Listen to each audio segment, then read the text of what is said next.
올해 67살 제 속엔 누구에게도 말하지 못한 비밀이 있었습니다. 이제는 그 무거운 짐을 내려놓고 진실을 말하고 싶어요. 어쩌면 제 이야기가 비슷한 마음으로 흔들리는 누군가에게 위로가 될지도 모르니까요. 20년 전으로 거슬러 올라가 볼까요? 그때 저는 47살, 딸은 대학 기숙사에 들어갔고 아들은 막 군대에 입대했습니다.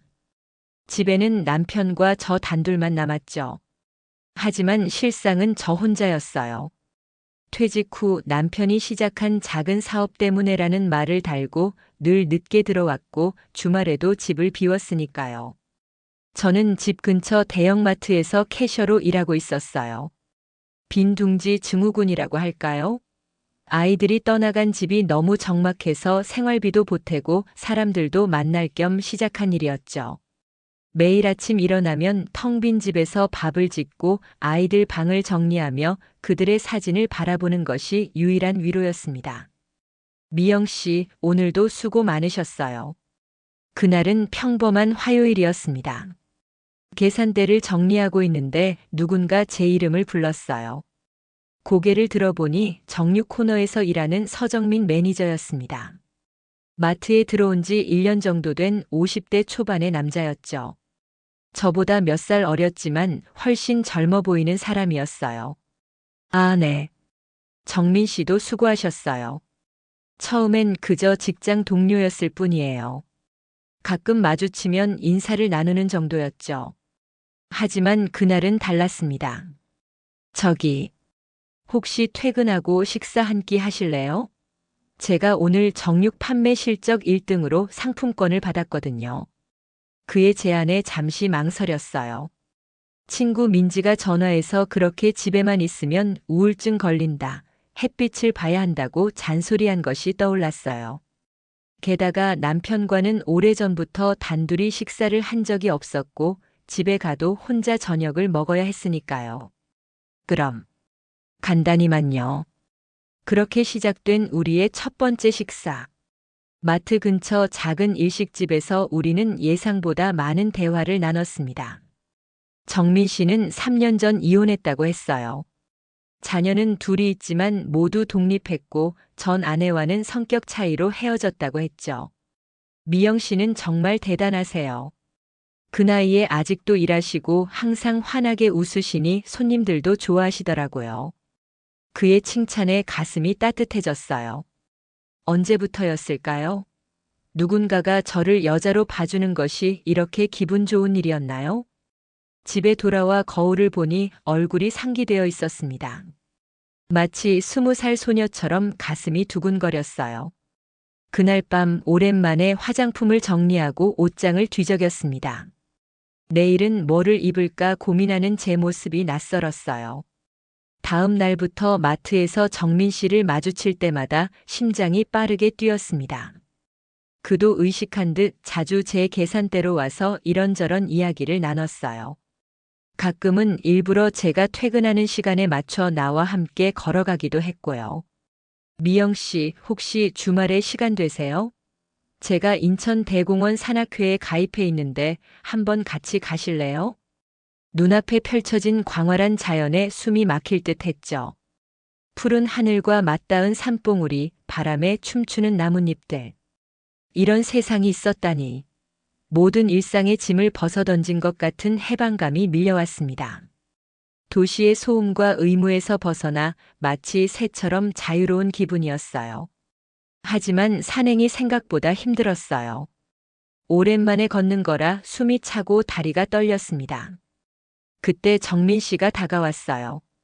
처음 오셨죠? 힘드시면 이거 드세요. 정민 씨는 미소를 지으며 초콜릿을 건넸습니다.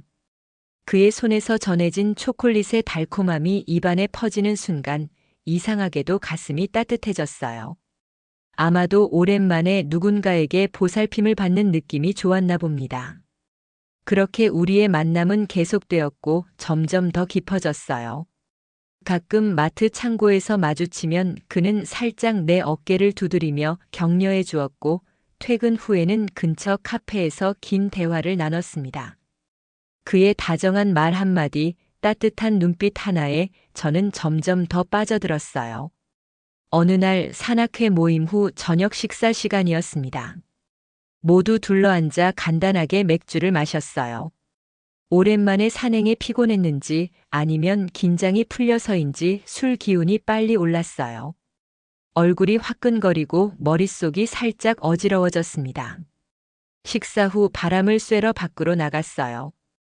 밤하늘의 별들이 유독 반짝이는 것 같았죠. 괜찮으세요? 뒤에서 들려온 목소리에 깜짝 놀랐습니다. 정민 씨였어요. 그가 다가오자 향수 냄새가 살짝 느껴졌습니다. 남성적이면서도 부드러운 향기가 코끝을 스쳤어요. 네, 괜찮아요. 그냥 좀 머리가 어지러워서. 말을 이었지만 사실 머리보다 가슴이 더 어지러웠습니다. 그가 자꾸 가까이 다가오자 심장이 터질 것 같았어요. 어느 순간 우리의 눈이 마주쳤고 시간이 멈춘 것 같았습니다. 언제부터였을까요? 제가 먼저였을까요? 아니면 그가 먼저였을까요? 어느새 우리는 입을 맞추고 있었습니다. 처음에는 부드럽게, 그러다 점점 격정적으로. 온몸이 전기에 감전된 것처럼 찌릿했어요. 그날 밤 우리는 산악회에서 묵기로 한 펜션에서 하룻밤을 함께 보냈습니다. 머리로는 잘못된 일이라는 것을 알았지만 마음은 이미 그에게 가 있었어요. 그의 품에 안겼을 때 오랫동안 잊고 있던 감정들이 폭포수처럼 쏟아졌습니다. 다시 여자가 되었습니다. 아내도 엄마도 아닌 그냥 나였어요. 신혼 때도 느껴보지 못한 황홀함에 눈앞이 뿌옇게 흐려지고 온몸에 전율이 흘렀습니다. 집에 돌아와 샤워를 하며 죄책감이 몰려왔습니다. 거울 속 제 모습이 낯설었어요. 아내로서의 책임을 저버린 것 같았지만 동시에 한 여자로서의 행복을 느꼈던 그 순간을 부정할 수도 없었습니다. 그렇게 우리의 산악회 모임은 계속되었고 저는 그와의 관계에 점점 빠져들었어요. 그 사랑에 빠진 여자는 달라진다더니 정말이었습니다. 저는 제 외모에 신경 쓰기 시작했어요. 거울 앞에서 보내는 시간이 길어졌고 오랫동안 신경 쓰지 않았던 화장품과 옷에 관심을 가졌어요. 거울을 볼 때마다 예뻐지고 젊어진 것 같았고 피부도 뽀얘졌습니다. 오랜만에 미용실에 가서 머리도 바꿨죠. 친구들도 왜 이렇게 예뻐졌냐, 뭔가 분위기가 달라졌다고 물을 정도였어요. 그럴 때마다 운동 덕분이라고 건강해져서 그렇다고 웃으며 넘겼지만 제 마음속에선 비밀스러운 기쁨이 퍼져나갔어요. 남편은? 그는 눈치채지 못했어요. 아니, 어쩌면 눈치채지 않으려 했는지도 모릅니다. 여전히 사업 때문에라는 말을 달고 늦게 들어왔고 주말에도 집을 비웠으니까요. 우리의 대화는 점점 더 메말라갔고 그것이 정민 씨에게 더 빠져드는 이유가 되었어요. 어느 날 정민 씨가 제안했습니다. 우리 이번 주말에 덕유산 가는데 같이 갈래요? 단체로 가는 거니까 좀 편하실 거예요. 어느 날 산악 회원들과 함께 덕유산에 올랐어요. 처음으로 하룻밤을 함께 보내는 여행이었고 그것이 우리 관계의 전환점이 될 줄은 몰랐습니다. 이런 감정은 처음이에요. 우리는 환상의 궁합인 것 같아요. 길이야? 그의 목소리는 평소와 달리 차갑고 단호했어요. 응? 제주도 갔다 온다고 했잖아. 가슴이 쿵쾅거렸지만 최대한 태연하게 대답했습니다. 정말?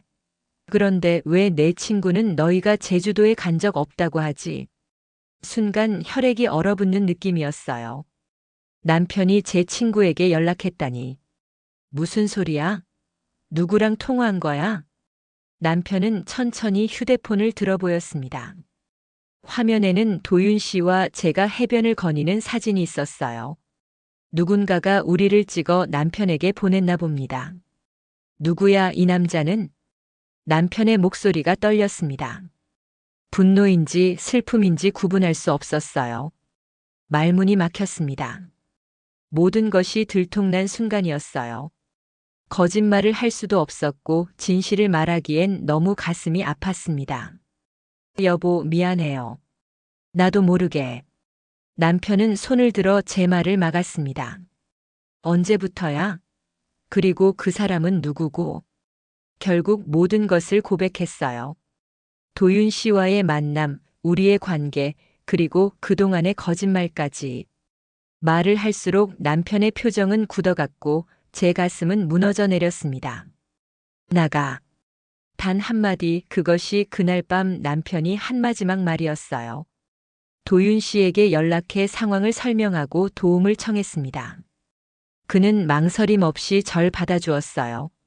하지만 도윤 씨의 집에 도착한 순간 예상치 못한 광경이 펼쳐졌습니다.